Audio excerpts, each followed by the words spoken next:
welcome back to Movies TV Mad. You can follow me on Twitter at Movies TV Mad.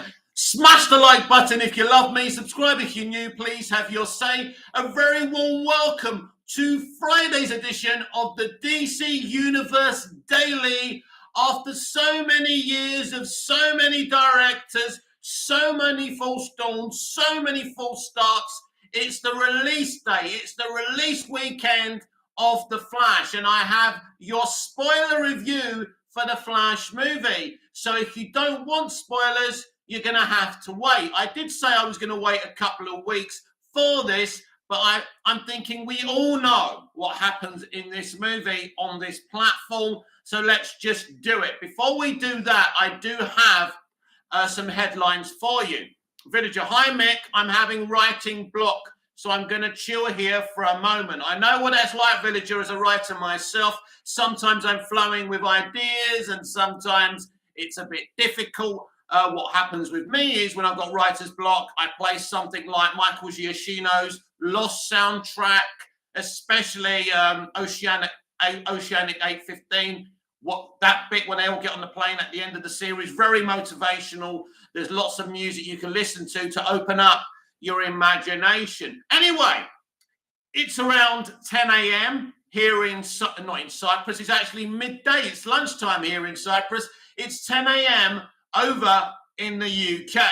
So your headlines today for DC are: Andy Muschietti has been officially announced via Variety and James Gunn that he will direct the Brave and the Bold movie, the Batman movie from James Gunn's and Peter Safran's DC Universe. James, crap, have you heard that the Hulk rights have gone back to Marvel? Marvel Studios does not have the rights for the Hulk. They do not have the rights for the Hulk. Universal still own the film rights for the Hulk at this moment in time. But we're here to talk about DC. We could talk about other stuff tonight on the general chat we have every evening, but it's about giving the headlines for DC, doing this spoiler review. So let's get into that. So I'll repeat. Andy Muschietti, or Andres Muschietti, will be directing the Brave and the Bold movie, the Batman movie in the brand new DC Universe from James Gunn and Peter Safran. Now, I think this is a very, very good appointment. James did try and get Ben Affleck to do it. He said no. An A24 director to do it. He said no. But I think this was a better way because basically, as I was saying to James Crap earlier, Andy is a very good soldier, a very good studio director. He played the good soldier with the Flash movie. It was a huge challenge for him, and now he gets his just rewards. So I think Andy Muschietti directing Brave and the Bold is a solid choice. It will work. He will do whatever they want him to do. He's a very good character director. I don't believe CGI is his strong suit. We will get into that conversation with this spoiler review of the Flash movie. I can guarantee you that. Villager, WB is so embarrassing. I'm so done with them. Screw comic book movies from here on out. I'll stick to other franchises. This news of him directing a new Batman movie is the last straw for me, honestly. So, Villager, why don't you tell me why you're not happy that Muschietti is directing Brave and the Bold? I'm genuinely interested. Villager, he's not a good choice. Just keep Reeves' universe and focus on other movies. Well, here's the thing, Villager. They've made the decision to have Matt Reeves continue his universe, but they want a Batman universe. You're doing a connected universe. You want your Batman as part of it. Now, I argued with this before, that maybe they shouldn't have a Batman in a new DC universe. But you got Superman. They want Batman as well. And I think Andy's, as I explained, Andy's a solid choice for me because this is going to be a James Gunn Batman film, Basically, he's telling the story of this interconnected universe. And he wants a director he can give notes to. He wants a director who will do what he's told without arguing and causing problems. So that's why I believe Andy is a really good decision and a solid decision. And he mostly did a good job with the Flash movie.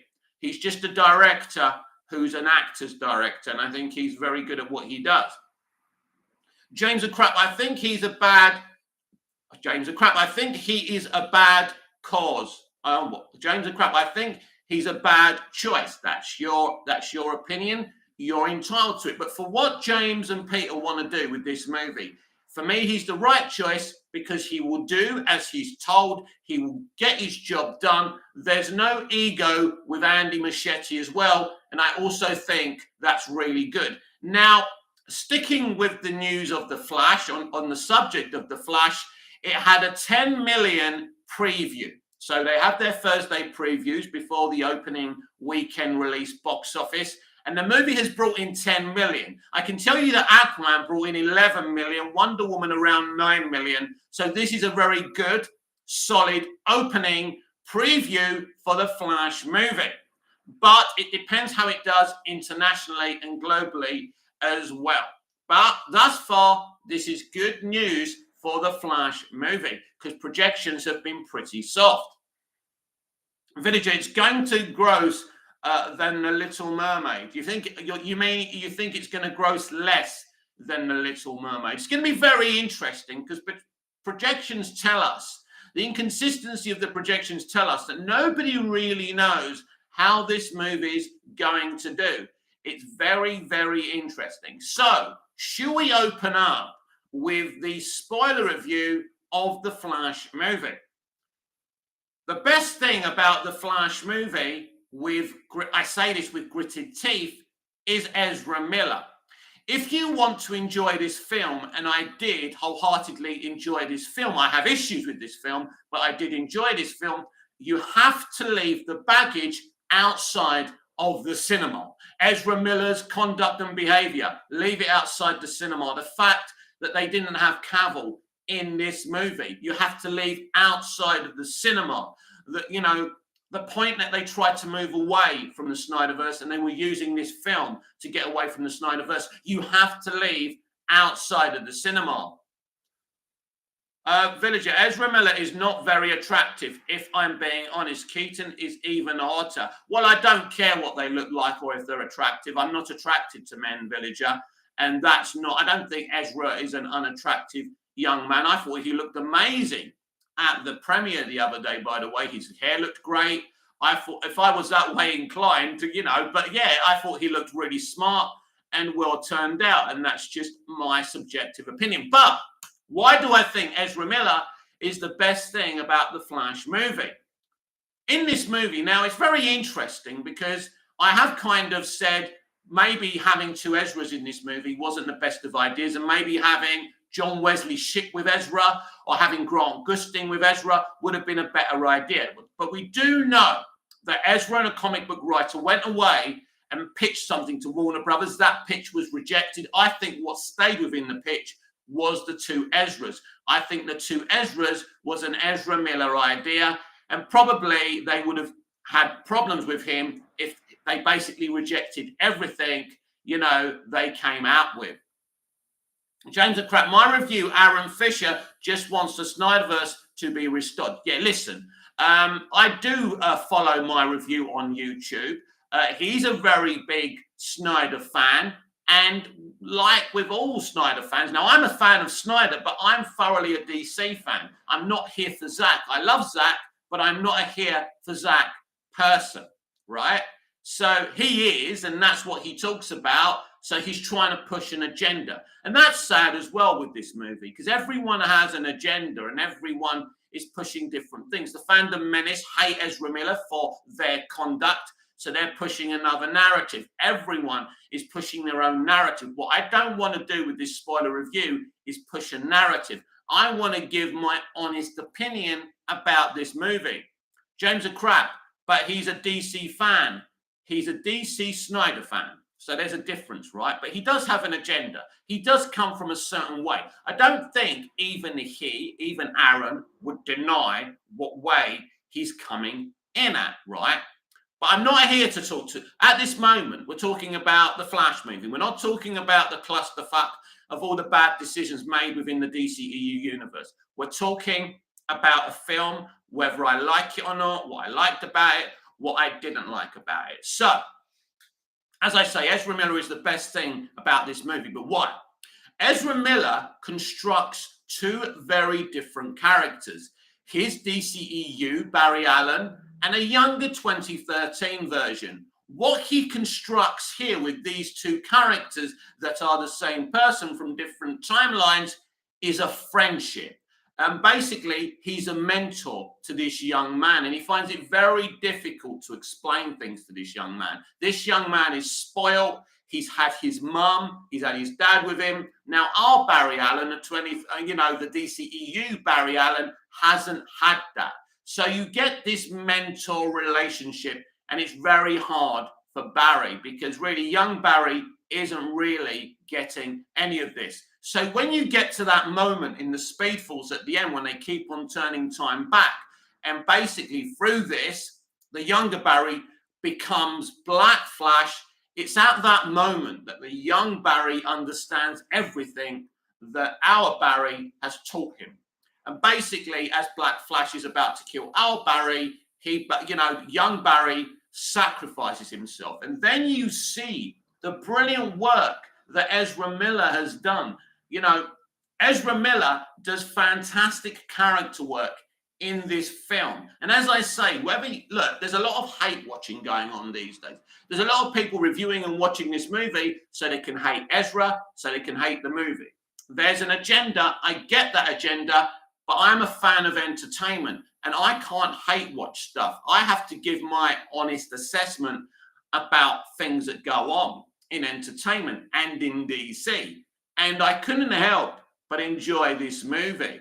I certainly enjoyed the music. I thought the soundtrack was good. I didn't like the radio music that came on all of a sudden when they were in the desert bit. I thought that was out of context and that was weird. So this movie opens up very suddenly to an action sequence. So we see Barry Allen running about. We see Batman, chasing after these criminals, and it's all sudden.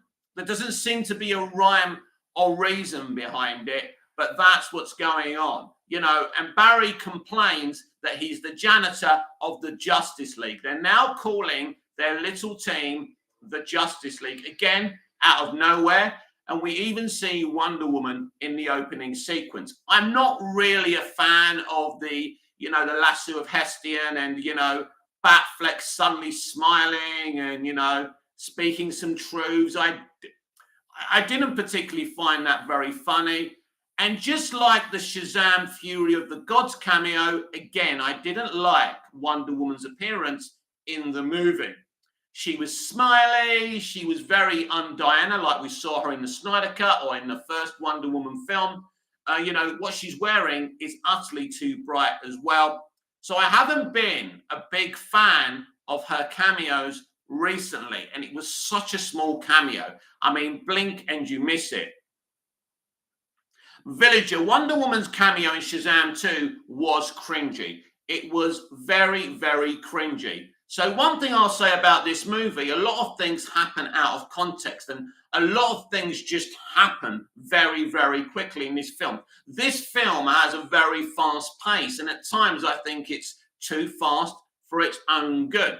So the best Batfleck things you've already seen in the trailers. You see the bike jumping out, you see the chase bit, and that looks, Andy Muschietti directs the shit out of that. It really is awesome. Rewind the times. I loved The Flash. It was a great mixture of action and comedy. The first 15 minutes reminded me why I love the DC universe. Yes, I agree with you, Rewind the Times. The opening was very exciting. Then we get the whole thing. Now, concentration levels watching movies and my memory sometimes isn't great. I mean, I only watched the theatrical version late last night. I just decided off the cuff to go and see it after my live with you lot. And when I don't even know why the hospital was shaking and the building was falling down. I can't even remember what happened. But anyway, these babies start falling out of the maternity ward. And we've got the Flash. He puts one baby in a microwave. And later on, we hear the microwave dinging and he opens it up. I don't know if I like the stuff with the babies or not. It was a very risque, brave thing to do, because we know how easily people lose their shit today. And we are talking about babies, you know, potentially falling to their deaths. And they kind of played it for laughs, as we see in a lot of CBMs today. I mean, look, the babies didn't look exactly real. I think they did try and make the babies look, I think look, Andy Muschietti has explained the context of the VFX, especially the cameos and how they look in a watery kind of way. He said that's how he wanted it to look. I think he wanted a lot of the VFX to look cartoony purposely. Now, personally, I don't understand why he wanted that to happen, but he did. Rewind the Times. Ezra was amazing. To play two characters and to give each one a different personality was amazing, in my opinion. I agree with Rewind the Times. And just before you came in, I credited Ezra for this. You know, they create this friendship between these two characters, the mentor, the young man, and the older experienced man. Ezra hasn't grown up with his pet, the DCEU Flash hasn't grown up with their parents, but this younger Flash has had everything. He's got nice clothes, he's got a beautiful headset. He doesn't know what struggle is. And our Barry Allen finds that very frustrating. So you've got this one actor creating this beautiful, complex dynamic between two, separate versions of the same character. And it's expertly done. Credit for Andy Muschietti for directing, this dynamic so beautifully, because it's very, very challenging. As for people saying they could tell, how they were doing the two Barrys on screen and you could see their head had been placed on this one and that one, well, maybe I'm not an expert. Maybe I'm not in the Wide Awake Club. I thought it looked perfect. I didn't have an issue with that. But it just sounds like Andy was saving face. Maybe he was just coming up with a bit of BS, but that's what he said. I must admit, the cameos didn't look bad like they do when people are taking pictures of them on Twitter. But as I say, there's many, many agendas out there, and I don't want to criticize people with agendas. I understand why people are angry with DC and WB. I understand why people are angry with Ezra's conduct. I can't approve or make excuses or justify Ezra's conduct, but also I'm trying to do a review here. So I can't be bringing that into the mix. It's wrong. It's wrong that they've got away with it. Simple as that. No justification, but we're not here to discuss that. Villager, what's the full list of cameos? Oh, bloody hell, Villager. I haven't even made any notes, mate. So we got John Wesley Shipp. As not the father of Barry Allen in the Flash series, but the other character. I forgot the name of the character. He's got the cap on and everything, right?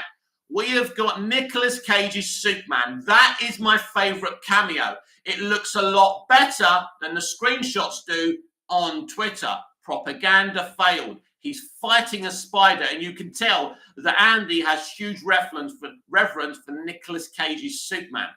He fights the spider. And what they do really well with these cameos, all these cameos are looking out at the two Barrys at the time. And all these timelines, all these multiverses are converging and being destroyed because of what Barry and Barry are doing, constantly turning back time. And our Barry is warning the younger Barry, stop it. You're destroying the multiverse. And all these different characters are actually looking out at the two Barrys. I actually feel that was really well done. So the criticism of the cameos, even though it's obviously nostalgia bait, it does work within the story. I didn't particularly like the way Christopher Reeve and Helen Slater looked, but that's the way he decided to do it. But the Nicolas Cage one was really, really cool, and I really liked it. So Nicolas Cage, John Wesley Shipp, Christopher Reeve, Helen Slater, George Reeves, 66 Batman. I forgot the guy's name. The original Batman series. That's how I was introduced to Batman, by the way. So he was in it as well. I'm trying to think of other cameos as well, but I can't remember now. And I actually, very unprofessional of me, but there's a few more than that. But I actually felt there wasn't loads and loads of cameos. There was just the right amount, and I think it worked. And people are obviously going to say, why didn't you have that one? Why didn't you have Brandon Routh? Why didn't you have this one? But, you know, it has to stop. So I think they had the right amount of cameos, and that really worked for me. So we get this whole opening action sequence. It's exciting. As I say, the Batman action scenes look great. Problem is, you don't get a lot of, basically everything you've seen of Batfleck in the trailers is pretty much it. But what the impression you get in this first act is that our Barry Allen in the first act, you know, in Earth 1, in the Snyderverse, which they do reference, basically. So this is canon to the Snyderverse. There's no question about that. But this is a lonely Barry Allen. He's not really enjoying being the Flash. He even has a go at someone he saves in a crater for not thanking him. So he's not a happy bunny in this stage of his life. There's no Victor Stone, there's no Cyborg. They do mention him, by the way. James of Crap, the Truth Day One is going to give the Flash 10 out of 10. I'm sure he is. As I say, everyone has their little agendas, and he's just looking to trigger Snyderverse stands, and this is the environment we live in. That's not what I'm doing here. I'm being honest. I'm giving you my opinion. There is a brilliant moment between Batfleck and Barry when Barry goes, you know, we can go out for a meal. And unfortunately, Bruce Wayne breaks Barry's little heart and says, not tonight, Barry, maybe another time. So he's all on his own. But we do get a great moment between Iris West, aka the multi-talented Kiersey Clements. A lot of time for Kiersey, lovely kid, lovely girl. Great to see her get her moment in this film. And, you know, there's a bit of flirtation. But she puts her foot in it with Barry because she kind of says something about his dad, which he doesn't like. And he insists that his father, Henry Allen, is innocent. Anyway, she comes up to his apartment. You get this funny bit where he quickly tidies up the apartment, but all his shit starts falling out of the cabinet, and there's a little bit. And then he says, do you want a beer? She says, yes. He's got nothing in the fridge. So he quickly runs out to the shop to get a couple of beers, which is really, really cool. As he's talking to her, he realizes, it goes in, that, yeah, I'm going to do this. I can save my mother.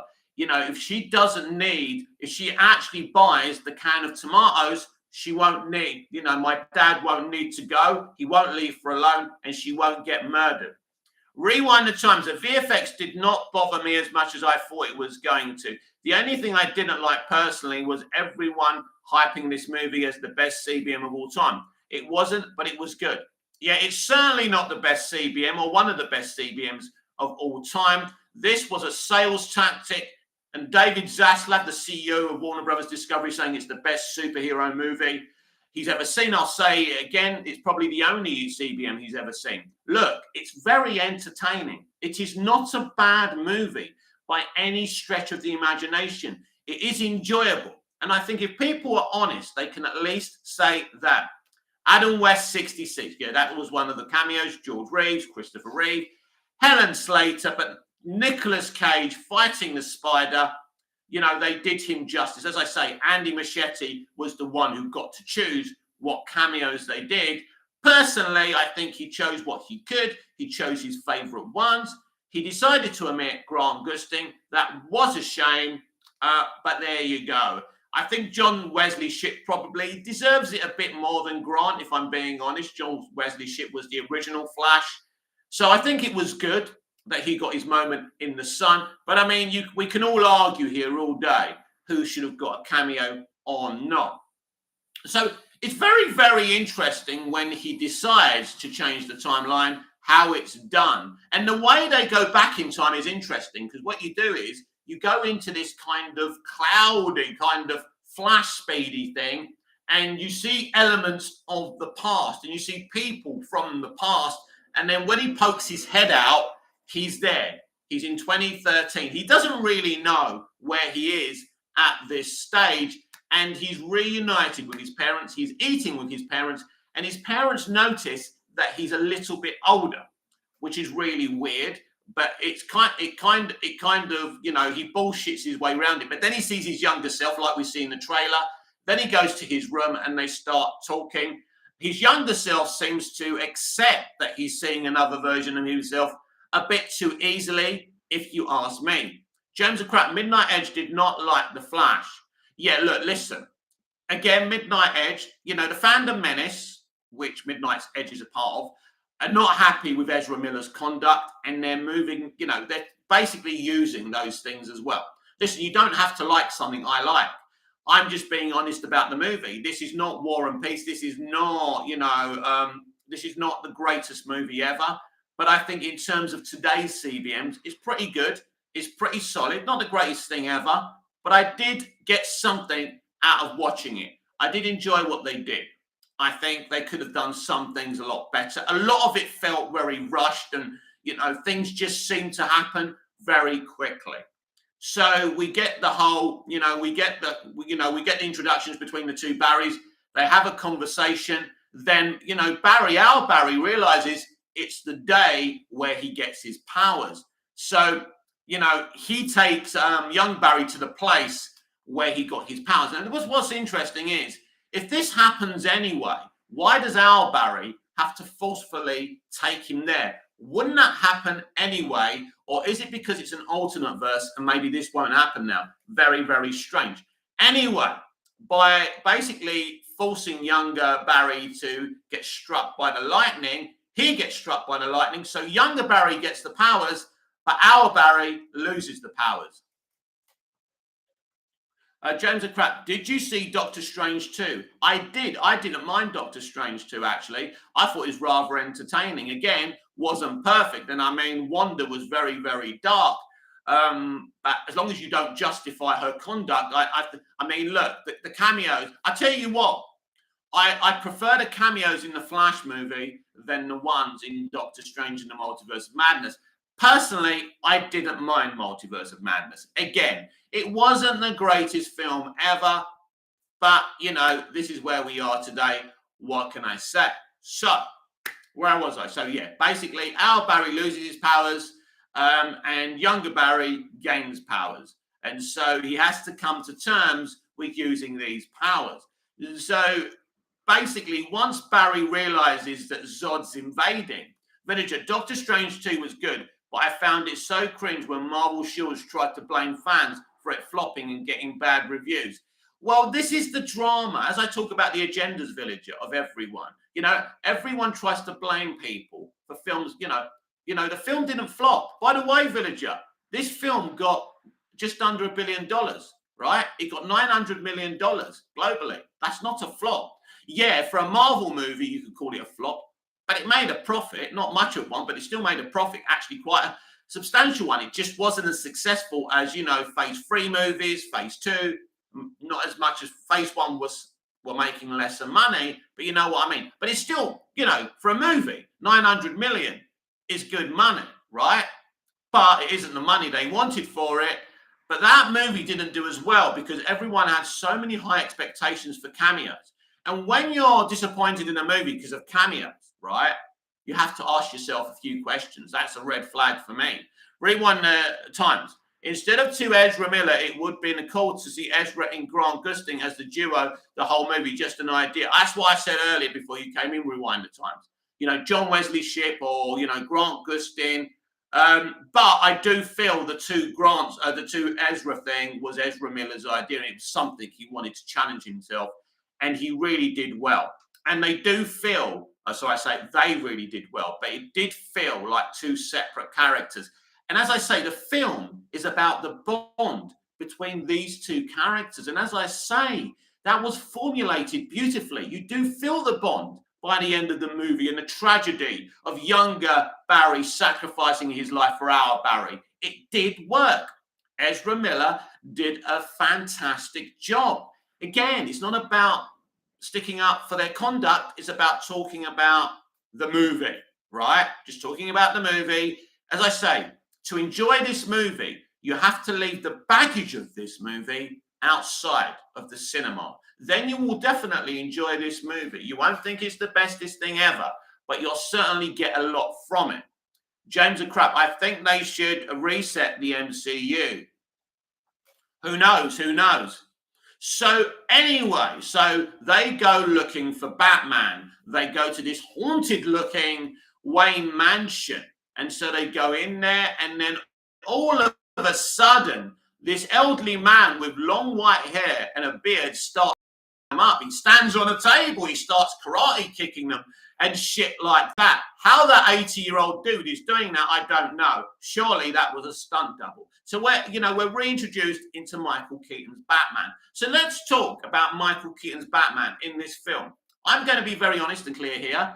I love Michael Keaton and I love him as Batman, but he's not my Batman. So I didn't really get much from him being in this movie. I would have preferred, the DCEU Thomas Wayne Batman being in this, the Flashpoint Batman, and him being the killer Thomas Wayne Batman, and having Martha Wayne be the Joker and all of that. And that's definitely what they were trying to set up in BVS. That's why they cast those two brilliant actors in the roles in the first place. And it's a shame they didn't do that. That's what I preferred. But Michael Keaton is excellent in this movie, and for the brief time he's in it, he's excellent for his age. He feels like the Michael Keaton, Bruce Wayne, and Batman we know and love from Batman '89 and Batman Returns. And it's a really good I think it's a good swan song for him. Whether we'll see him again, I have no idea, but he did very well in the movie. And I enjoyed what we saw. The Batcave looks accurate to what his Batcave was. The kitchen certainly does. Barry talks about him having an Alfred as well. And they formed this really good relationship. You could even argue the relationship between Keaton's Bruce Wayne is more warmer in this film than the relationship between Ben Affleck's Bruce Wayne and Barry. Villager, he's too old to come back. Yes, I agree. And he probably won't. He's not my Batman, but I love him as Batman and Bruce Wayne. I enjoyed what they did in this film, and it's not that deep for me. I don't have to overanalyze that. Rewind the times. I'll say this with all the different directions and directors this movie has gone through. In the end, The Flash turned out to be very good. I agree, top 3 DCEU movie for me. It's not in the top 3. I'm going to be very quick about this because I'm trying to do this review. But my ranking will, because we've finished with the DCEU now, so there's no more movies to put into it. So for me, the Snyder trilogy, in any order, are in my top 3. Wonder Woman and Aquaman are in my top 5. So Wonder Woman, Aquaman, the Snyder trilogy are in my top 5 of DCEU movies. Nothing will ever get in there. I'm not just going to say, oh, it's a new release, I'm putting that one in the top 3. I'm not going to be, I'm not going to be that flippant. Those are the best movies as far as I'm concerned. And the Flash movie probably would be number 6 or somewhere around there. But it would never get into my top 5. It would never dethrone any of my top 5. James, rank the DCU movies with The Flash. I did rank them. I think I did rank them a few months ago. We can do it again. Not now, by the way. We can do that another time. But anyway, we're talking about The Flash movie. So yes, the relationship between Bruce Wayne and our Barry, the DCEU Barry, is a lot warmer in this movie than between Ben Affleck's Bruce Wayne and our Barry Allen. That's very, very interesting. And, they talk about losing parents. And, in the end, he does decide to help them. He suits up as Batman and he goes, yes, I'm Batman. And by the way, when he was with Tom Holland in Spider-Man, Spider-Man Homecoming, he kept on whispering to him, I'm Batman. So the man's brilliant. The man's a lunatic, but I love Keaton. So proud of being Batman. And, he was sending pictures to his grandkids while he was on set. So, it means a lot to Michael Keaton. And I'm glad he got to do it for himself and his family as well. And he's brilliant in the movie. So basically, they think they found Kal-El. So they go to Russia. So basically, this. They find Kara instead of Kal-El. And she kind of explains when she comes to that she was sent to Earth to protect her little cousin, Kal-El. Now, this is exactly how it is in some versions of the comics. And also, they did this in Smallville, that Kara was sent to Earth before Kal-El. But what happened is in Smallville, her ship crashed and she froze at the bottom of the Reeves Dam, which they name under Christopher Reeve and George Reeves, by the way. And that's why we don't meet her till season 7 of Smallville. So that's the backstory behind it. So she decides to help them to fight Zod. And when she finds out what Zod does to Kal-El, he goes, we found his ship, and he didn't survive. So we don't really know what happened, but he does die as an infant. Whether when they attacked his ship, I don't know what happened. But he explains that he's not the chosen one, that he doesn't have the blood that they need to basically reassemble Krypton into Earth. So basically, it's Kara who has that. So he wants Kara's blood. So what was this? James Crap, do you think Warner Brothers Discovery will release a box set of all the DCEU movies? I'm sure there won't be a wasted opportunity. I'm sure they will do that. So basically, we get to the desert, the same desert in Man of Steel, when where Clark's about to join the Kryptonian, get on the Kryptonian ship with Lois and Faora. We do see Faora very fleetingly. They do try and have Faora doing those quick moves, those quick fighting moves, like they do in Man of Steel. Andy Muschietti does not pull that off at all. Villager, those won't sell crap, lol. Half of the movies are trash. So, yeah. And so basically, Kara, it goes absolutely ballistic. And that's where the "what did you do" thing comes from. She's very angry that her cousin Kal-El, that she was sent to protect, was killed by the Kryptonians and Zod, and they fight. But basically, he kills Kara, and then basically Keaton's Batman also sacrifices himself as he's in his back poddy thing, or whatever you call it, right? So young Barry goes absolutely apeshit and decides they should go back in time. So they keep on going back in time to bring them back to life. And what happens is they realize very quickly that their deaths are a fixed point in time. And older Barry, our Barry's trying to convince younger Barry to stop it, but he won't. Ultimately, we're in the Speed Force now. And then we meet the Black Flash, which is ultimately a version of younger Barry. He's been doing this for so long. He's become older. He's become a creature. He's become hateful. So basically, I wouldn't even call him the villain of the story. I'll barely call Zod the villain of the story.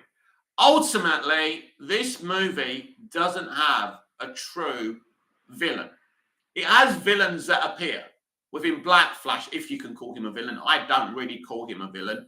And Zod, who clearly is a villain. But in terms of Zod, there's no characterizations. It's all done very quickly. And if you haven't seen Man of Steel, you won't even understand why he's doing what he's doing. Rewinding the time. Speaking of Keaton's Batman, he was amazing. Affleck's Batman has probably the best fight scenes I've seen in that warehouse scene. But Keaton's Batman scene in Russian base was incredible. It was very good. Again, it was very, very quick. But it was all very, very exciting. You've got Kara, you've got Batman, and you've got the two Flashes, fighting the Russian army, and it's cool. James a crap, but what if they release expanded versions? Well, I'm sure that would make some money, but I don't know at this point, my friend, what they're going to do there. And so ultimately, they have to come to terms with the fact that they can't save Batman and Kara. So Sasha Calle, like everyone has said, is absolutely fantastic, but she's in this movie even less than Keaton. She's in this movie for about the same time as Zod, a little bit more than Faora is, but we don't get a lot of Sasha in this movie. You see, the problem is originally Sasha comes back at the end of the movie as Keaton does, but they cut them out, so you get even less of Sasha in this movie. And, as far as we know, she's not part of the future. Now James Gunn has to make a decision. Does he bring back Sasha Calle in Supergirl Woman of Tomorrow, the movie they're doing with Tom King, or do they recast? That will be very interesting. But with what she was given to do, again, like Michael Shannon, given such little to do, there wasn't much characterization there, but they gave her so little. And I think that at the end of the day, with what she did, with what little she had to do, she really, really did well. So ultimately, young Barry sacrifices himself for our Barry. And then we get this emotional scene in the store where Barry decides to wait till our Flash puts the can of tomatoes in the trolley or basket so he can take it away. So he wears these glasses and this hat, which is supposed to be a disguise, and he starts talking to his mother. And we get insulted into, her not recognizing him. And I think this is ridiculous. It's pretty obvious. It's Ezra Miller. Now, ultimately, she's not meant to know this guy. She gives him a hug. He then removes the glasses and hat, and she recognizes him, and then she starts to vanish. And he runs, and he's now supposed to be in the DCEU timeline, but a few things have changed. So basically, we're in court. Barry's late. His father is acquitted for the murder of his mother. Barry and Iris start talking again, and they plan to have a date in the future. And then we get the whole ending. Originally, it was Michael Keaton coming out the car, but in the end, he gets a phone call. It's me. I don't know how he doesn't recognize that's not, Ben Affleck's voice, but he doesn't. Clooney comes out, and then Barry goes, "Who the fuck is this?" Blah, blah, blah. He's shocked to see that Bruce Wayne is no longer Ben Affleck, and he goes, yeah, and his tooth falls out, and that's it. It's a very, very weird ending, and I don't understand why Clooney is there, and if it means Ezra is now at a dead end, or they're going to have George Clooney as the DCU Batman. It seems very unlikely. But at this moment in time, I don't think James Gunn's going to talk about it until everyone's seen the movie. It'll be very interesting to see what Gunn says about that. James crap. So if Aquaman 2 is cancelled, what would WBD do with the franchise? Well, you know what they're doing with the franchise. James Gunn is resetting it. He's giving us a soft reboot. He's starting again. He's starting again with, his stuff. And the first entrance to that is the Blue Beetle film, which is not his stuff, but he's saying that's the first entry point to the new universe. But Superman Legacy is the real first entry into his new universe. So that's what they're doing with the franchise. I'm not saying Aquaman and the Lost Kingdom is definitely being shelved. I just have a gut feeling it's being shelved. Hunter Iggy, Movies TV Mad. I'm watching the Flash movie free on an app. Wow. Probably shouldn't admit it on here, though. Village, I don't have faith in James Gunn. His humor is childish. He will make every movie Marvel-like. Look, I've had my concerns. I've stated my concerns. I'm now going in with an open mind, and I will judge as I consume these things, and we'll see what he does. There's some things I'm excited about. Lobo is exciting. A big character in the Superman universe as well. The Authority are a set of characters and a group I know nothing about, so it'll be interesting to learn more about them, but I'm going to judge it as I get it. James a crap, but the Aquaman 1 was a hit. What's that got to do? Look, listen, as I said to you, James, I'm not saying, nobody's told me that the film's getting shelved, right? I'm saying I have a gut feeling it may be shelved. Yes, the first film was really, really successful. But who knows? We're talking, 19, 20, 21. We're talking about 5 years since that movie's been released. 5 years is a long time in movies. I don't know if it's going to be hit or miss. All I can tell you is the past 5 DCEU movies have been failures. Let's see how The Flash does. If you haven't smashed the like button, you should have done by now, you naughty people. Rewind the times. The Flash was very good, but one thing I did feel was I felt the movie was rushed.